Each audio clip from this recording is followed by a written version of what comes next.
지금부터 2020년 9월 27일 중등부 주일 예배를 시작하겠습니다. 사도신경으로 신앙 고백하겠습니다. 전능하사 천지를 만드신 하나님 아버지를 내가 믿사오며 그 외아들 우리 주 예수 그리스도를 믿사오니 이는 성령으로 잉태하사 동정녀 마리아에게 나시고 본디오 빌라도에게 고난을 받으사 십자가에 못 박혀 죽으시고 장사한 지 사흘 만에 죽은 자 가운데서 다시 살아나시며 하늘에 오르사 전능하신 하나님 우편에 앉아 계시다가 저리로서 산자와 죽은 자를 심판하러 오시리라. 성령을 믿사오며 거룩한 공회와 성도와 서로 교통하는 것과 죄를 사하여 주시는 것과 몸이 다시 사는 것과 영원히 사는 것을 믿사옵나이다. 아멘.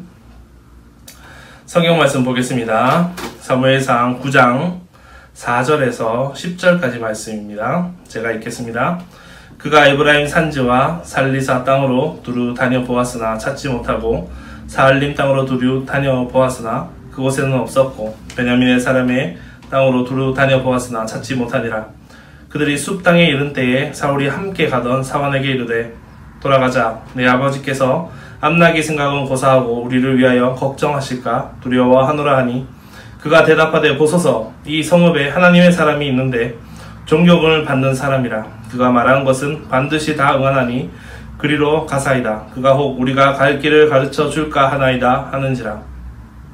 사울이 그의 사환에게 이르되 우리가 가면 그 사람에게 무엇을 드리겠느냐. 우리 주머니에 먹을 것이 다하였으니 하나님의 사람에게 드릴 예물이 없도다. 무엇이 있느냐 하니 사환이 사울에게 다시 대답하여 이르되 보소서 내 손에 은 한 세겔의 4분의 1이 있으니 하나님의 사람에게 드려 우리 길을 가르쳐 달라 하겠나이다 하더라. 옛적에 이스라엘에 사람이 하나님께 가서 물으려 하면 말하기를 선견자에게로 가자 하였으니 지금 선지자라 하는 자를 옛적에는 선견자라 일컬었더라. 사울이 그의 사환에게 이르되 내 말이 옳다 가자 하고 그들이 하나님의 사람이 있는 성읍으로 가니라. 아멘. 잘 지내고 있습니까? 하나님의 은혜 가운데 살아갈 수 있는 저와 여러분이 되기를 간절히 소망합니다. 오늘 말씀은 지난주에 이어서 사무엘상 9장의 내용, 지난주에 읽었던 본문의 후반부에 대한 이야기를 드리려고 합니다. 오늘 말씀을 보면 사울이 암나기를 찾지 못해서 선지자를 찾아가게 되는 장면을 이야기합니다. 그런데 여기에 중요한데 표현하기로는 굉장히 보잘것없는 인물이 하나 나타납니다.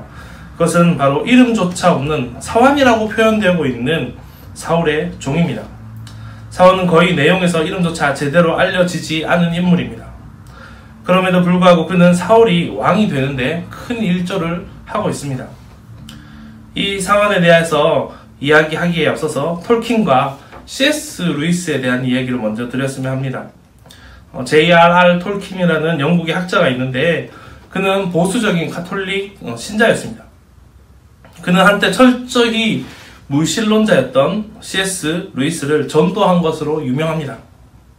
C.S. 루이스는 톨킨의 영향을 받아서 이후에 평생을 글로써 하나님을 전파하였습니다. 2000년도에 지난 100년간 기독교사에서 가장 큰 영향을 준 책 100권을 선정하였는데 거기서 1등을 한 책이 바로 이 C.S. 루이스가 쓴 순전한 기독교라는 책입니다. 톨킨은 1937년에 호빗이라는 소설을 통해서 판타지 소설을 펴냅니다. 그리고 루이스는 그 영향을 받아서 1950년도에서부터 56년도까지 나니아 연대기라는 동화를 써냅니다. 그리고 루이스가 이 동화를 펴내는 영향을 받아서 톨킨은 1954년부터 55년까지 우리가 너무나도 잘 아는 반지의 제왕이라는 시리즈를 펴내게 됩니다.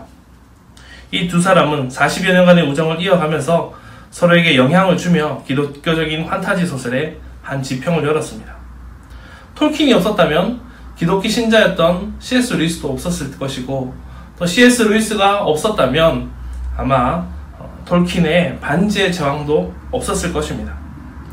톨킨은 루이스의 무덤 앞에서 이런 이야기를 합니다. 그의 격려와 재촉이 없었다면 나는 결코 반지의 제왕을 끝내지 못했을 것이다. 마치 톨킨과 루이스의 오랜 우정과 전도를 통한 기독교 문학의 역사처럼 반지의 제왕도 마치 톨킨과 루이스의 관계와 같은 장면이 하나 나타나고 있는 것이 보입니다. 반지의 제왕을 보면 프로도라는 호비 쪽이 악의 군주 사우론의 절대 반지를 없애기 위한 여정을 떠나게 되는데 3편인 왕의 귀환을 영화로 보면 그와 함께 여정을 떠나는 샘의 역할이 굉장히 두드러지는 것을 보게 됩니다. 중간중간에 프로도가 좌절하고 힘들어할 때마다 그를 일어서게 하고 힘을 내게 하고 용기를 북돋아줘서 그를 다시 여정에 참여하고 갈 수 있게 만드는 사람이 바로 이 샘입니다. 반지의 제왕 마지막 편에 이 왕의 귀환을 보면 과연 샘이 없었다면 프로도가 자신의 여정을 온전히 끝낼 수 있었을까? 그런 생각을 하게 됩니다. 샘의 역할, 주인공이 아닌 조연의 역할이었지만 그가 없었다면 주인공이 마지막까지 살아남을 수가 없는 정말 중요한 역할을 하는 그 조연, 그것이 바로 샘이었습니다. 오늘 본문에는 마치 이 샘의 역할을 하는 사환이 등장을 합니다. 사울이 암나기를 찾으려고 에브라임 산지와 살리사 땅까지 두루 다니고 곳곳을 돌아다녔는데도 불구하고 이 나귀를 찾지 못했습니다. 그러자 사울은 사환에게 이제 포기하자, 집에 가자, 아버지가 오히려 내가 없어진 줄 알고 걱정하겠다라는 이야기를 합니다. 그러자 사환이 말합니다. 6절 말씀에 이 성읍에 하나님의 사람이 있는데 그 사람한테 물어봅시다. 그 사람이 존경받는 사람이라고 하고 그가 말한 것이 반드시 응한다고 하니까 그분이 우리의 갈 길을 가르쳐 줄 것입니다 라고 이야기를 합니다. 그러자 사울이 우리 먹을 것도 없는데 그 선지자에게 뭘 줄 수 있는 게 있느냐. 그러니까 이 사환이 제가 비상금이 좀 있습니다 하면서 은 4분의 1을 이제 3개를 이제 꺼내게 되는 겁니다. 그러면서 이것을 드리고 우리 길을 가르쳐 달라고 합시다 라고 사환이 얘기를 합니다. 만일 사환이 하나님을 그리고 이 선지자를 신뢰하지 못했다면 아마 이스라엘은 다른 역사를 써내려 갔을지도 모릅니다. 그러나 이름조차 모르는 사환을 통하여서 그 믿음 때문에 사울은 암나기를 찾아서 떠난 여행에서 이스라엘의 첫 번째 왕이 되는 놀라운 역사를 경험하게 됩니다. 결국 사울이 왕이 된 것은 반지의 제왕에서 샘의 역할을 하였던 어떤 일을 포기하려고 할 때 그것을 포기하지 않고 최선의 방법으로 인도한 이 사환이 있었기 때문입니다. 그는 종이었지만 하나님을 신뢰하였고 사울을 하나님을 섬기는 선지자에게로 인도하여서 왕정시대의 시작을 연결하는 다리 역할을 하였습니다. 그의 이름조차 성경에 기록되지 않았지만 그의 역할은 사울이 왕이 되기에 어느 누구보다 중요한 역할을 하였다는데 이 일을 제기할 사람은 없을 겁니다. 단지 우리는 그를 잘 알지 못합니다. 정말 중요한 것은 그가 하나님에 대한 신뢰가 있었고 그 신뢰가 선지자 사무엘에게로 사울을 인도하는 바탕이 되었다는 겁니다. 그렇습니다. 우리는 이 세상에서 이름조차 기억되지 않을지도 모릅니다. 그러나 우리가 하나님을 신뢰한다면 이 사환도 같이 하나님의 역사를 이어가는 소중한 역할로 우리가 사용될 것이며 세상은 기억하지 못할지라도 하나님은 우리를 기억해 줄 것임을 믿으시기 바랍니다.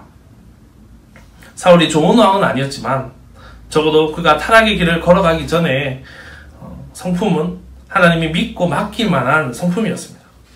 또한 그에게 좋은 길잡이였던 사환을 통하여서 하나님을 동일하게 신뢰하는 마음이 있었습니다. 우리도 이와 같은 믿음으로 이러한 마음으로 하나님을 섬길 수 있는 저와 여러분이 되기를 간절히 축복합니다. 말씀을 맺겠습니다. 하나님은 우리의 입맛에 맞게 우리에게 역사해 주시는 분이십니다. 그러나 그 인도하심에 앞서서 우선시 되어야 할 것은 순종하는 마음, 특별히 사환과도 같은, 그리고 그 사환의 말을 그대로 믿은 사울과 그리고 그 서로의 그 신뢰하는 그 마음, 하나님을 신뢰하는 모습, 그리고 이 사환의 섬기는 모습이 우리 가운데 있어야 할 것입니다. 그럴 때 우리에게 마치 우연한 기회에 은혜와 능력이 내리는 것 같아 보이지만 이미 우리의 마음과 우리의 순종을 통하여서 사울이 왕이 되도록 하나님께서 인도하여 주셨던 것처럼 우리에게 예비해 놓으신 놀라운 역사가 우리 가운데 일어날 줄 믿습니다. 그런 은혜의 역사를 우리 중동부 친구들이 모두 누리며 서로 동역하며 특별히 섬기며 살아갈 수 있는 저와 여러분 되기를 주님의 이름으로 간절히 축복합니다. 기도하겠습니다. 사랑의 아버지 하나님, 은혜와 사랑 감사를 드립니다. 오늘 사울이 나귀를 찾는, 그러나 그것을 포기하려 하다가 사원을 통하여서 다시 그 나귀를 찾기 위해서 여정을 떠나며 특별히 사무엘을 만나게 되는 모습을 오늘 말씀을 통해서 보았습니다. 주님, 이름조차 나오지 않는 한 사원의 그런 믿음이, 그리고 그러한 섬기는 모습을 통하여서 사울이 왕이 되는 그 중요한 연결고리가 되었던 것을 우리가 보면서 우리도 섬기는 자의 모습, 하나님을 신뢰하며 그 믿음을 쫓아 살아갈 수 있는 우리 중동부가 될 수 있도록 주여 인도하여 주시옵소서. 코로나로 인하여서 예배를 드리지 못하며 또 우리의 신앙이 참 많이 흔들리는 가운데 있습니다. 우리 마음을 잡아주시고 우리가 섬기는 마음으로 아버지 하나님 온전히 주님을 바라보며 살아갈 수 있게 하여 주시고, 아버지 우리의 신앙이 무너지지 않도록 우리 마음을 항상 붙잡아 주셔서 아버지 하나님 주님 다시 교회에 모였을 때 주님의 은혜 가운데 기쁨으로 예배드릴 수 있는 우리 모든 중동부 될 수 있도록 주여 인도하여 주시옵소서. 감사를 드리며 걸어가신 예수님 이름으로 기도드립니다. 아멘. 축도하겠습니다. 지금은 우리 주 예수 그리스도의 은혜와 하나님의 크신 사랑과 성령님의 감화감동 교통하심의 역사가 이름조차 나오지 않는 사환의 모습을 보면서 우리도 그 모습을 본받아 섬기며 하나님을 신뢰하며 주님의 뜻을 따라 살아가기를 간절히 바라는 주의 귀한 모든 자녀들 가운데 지금부터 영원까지 함께 있을지어다. 아멘. 예배를 마쳤습니다.